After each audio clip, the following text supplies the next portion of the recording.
Mediocrity is everywhere right now. And we're all trying to find an easy way out.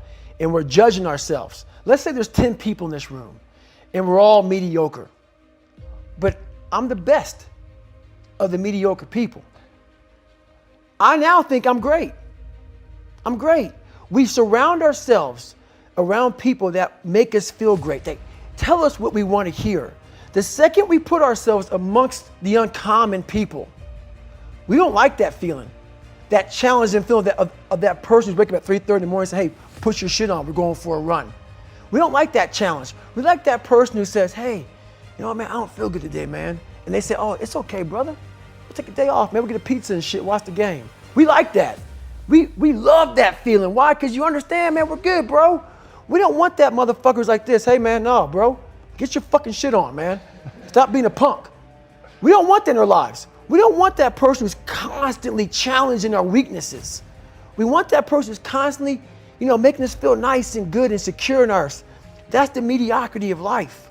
We want to be the best amongst the average people. People wonder, how do you stay hungry all the time? Because after I accomplish something, I don't sit back like a lot of guys who graduate buds, graduate this, graduate that. They get comfortable. They wonder why I'm getting weak, man. I don't know, I lost my edge. What's going on? Because once you hit the top of the fucking mountain, guess what happened? I'm good. I'm good. So you wonder why you're falling down now. Because once you reach the top of the mountain, you got to build a fucking another one. That's mediocrity.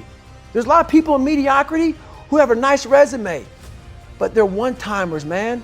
They hit a one-time deal. They busted it open, got a lot of money, but they're good. You're mediocre now, man. What are you fucking doing today, tomorrow, the next fucking day? That's why I don't listen to theorists. I don't listen to all that bullshit. I listen to a motherfucker who's like this, man. What's wrong, man? I'm fucking tired, dude. Why are you tired? Because tomorrow, I gotta do the fucking shit again, man. Whatever the shit is that made me fucking nauseous and sick to my stomach, it made me hurt. There's no ending. And that's the person I listen to. That's the person who's gained knowledge. You gain knowledge through suffering. And on the other end of suffering is a world that very few have ever seen. It's a beautiful world because that's where you find yourself. You don't find yourself in over here. You find yourself on the other end. Like the 100-mile race I was on, I ran it for 24 hours. I found myself on the other end of that fucking race. That 19 hours, I found, wow, there's a whole nother fucking world out here that I've never even saw. But the world's in your mind. And that's what all that mediocrity is about. Mediocrity is contagious. It's a comfortable world.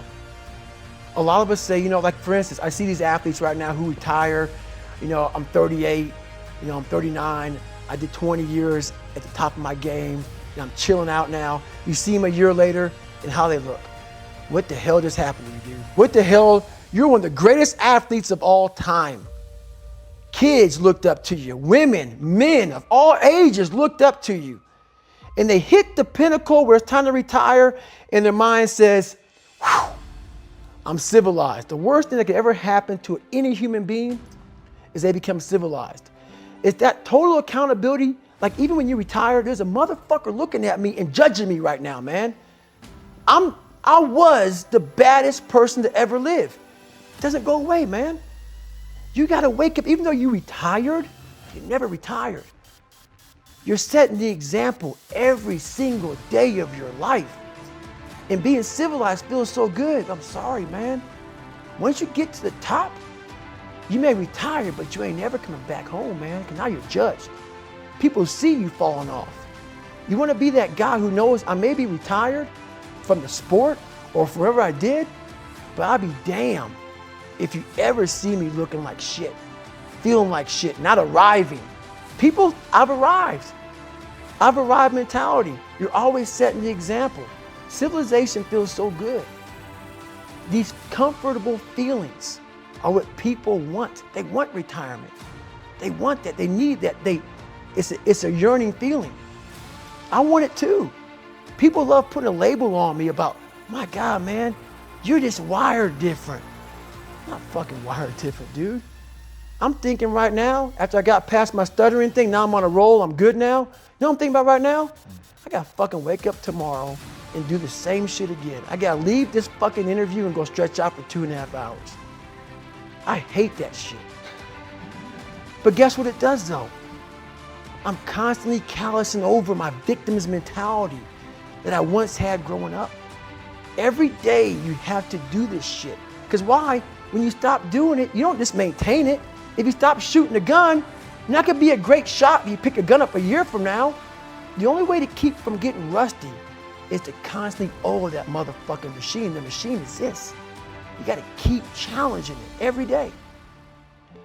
My goal in life was to, in my mind, believe I'm the hardest man alive. And that's why the whole thing is can't hurt me. That's what it's about.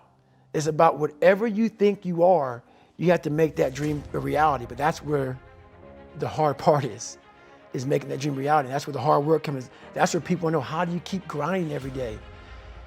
You have to make those insecurities, those fears. Like when I was 300 pounds, I didn't have any drive. I'm gonna go be a Navy SEAL. What kind of stupid shit is that, 300 pounds? It wasn't like a drive to go be a Navy SEAL. I was an insecure, lying kid, afraid. I had to look at my insecurities and in my fear and find drive in that. We're all looking for passion. Passion's all around you. You have a whole fucking stack of it all around you. It's your insecurities, all that shit. You gotta dive deep in that shit. All of it, it's all in there. All the energy and fuel you need is right in yourself. It's all there. You got a lot of stuff to do to overcome. And you know, that's where I found it. I found it right there in my own insecurities. I found drive in my own insecurities. And that's the most powerful thing in the world. When you can find drive in your own doubt, fear, insecurities, you become very unstoppable. I believe in a higher power. Don't know the name, don't know where it's coming from, don't know anything like that. But I believe that this power, and visualize with me real quick. Let's say it's a man up there or a woman, whatever, and they have a chart. And when you're born, they say David Goggins, born February 17th, 1975 at 6 a.m. They write the chart down because they can see everything. They know exactly what you're fucking supposed to be. They know what you're supposed to be. You die, you go to so-called heaven. You arrive at heaven, I'm 300 pounds. I retired as an Ecolab guy, which is okay, just a job, whatever. I go up there and God looks at me and he shows me my chart. And my chart on there says you were supposed to be a Navy SEAL. You're supposed to weigh 185 pounds.